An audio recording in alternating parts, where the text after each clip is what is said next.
The topic is the Civil Rights Act of 1964, and we're talking to Professor Baldwin from Vanderbilt University dealing with this very, very important act.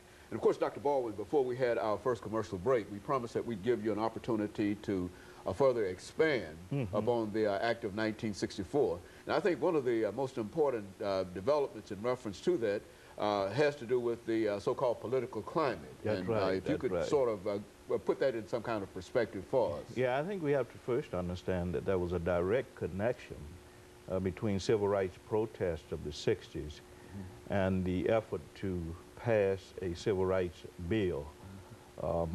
Many scholars argue that Dr. King and SCLC's demonstrations that were led in the early 60s sort of helped create the political climate for the Civil Rights Act. But I think Roy Wilkins of the NAACP put it best when he said that if you're going to understand how this political climate was created, you have to go beyond SCLC and Dr. King to look at the sit-ins, the freedom rides in 1960-61, to look at the swim-ins that were occurring in St. Augustine, Florida, to look at some of the other civil rights protests across the South, that all of this sort of created the impetus for the Civil Rights Act of 1964.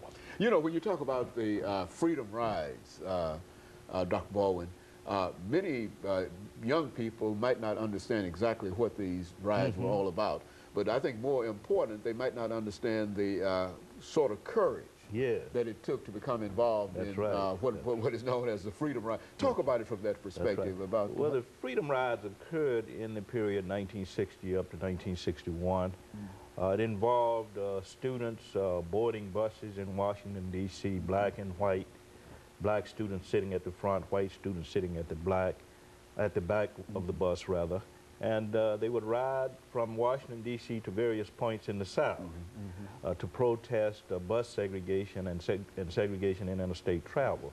So you're quite right in saying that it took a lot of courage for students to move into parts of the South on buses, black students sitting at the front, white students at the back of the bus, protesting segregation. Many students were brutalized, beaten.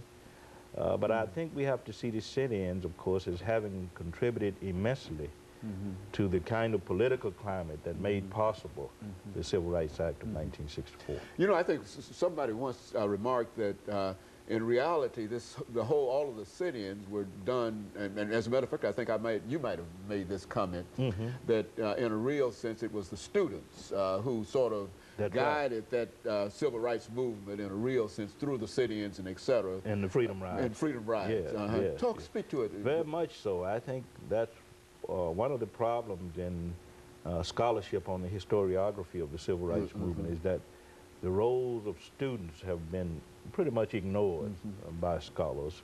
David Halberstam has dealt with it in a book called The Children, and of course John Lewis wrote a book called Walking with the Wind, and they take into account the roles of students. But that part has been ignored. Largely, the focus has been on Dr. King, Martin Luther King Jr., and the Southern Christian Leadership Conference, and the role of clergy and the churches in the movement. And undoubtedly, churches, clergymen, leaders like King did a lot in terms of helping create that climate, but I think we need to take into account also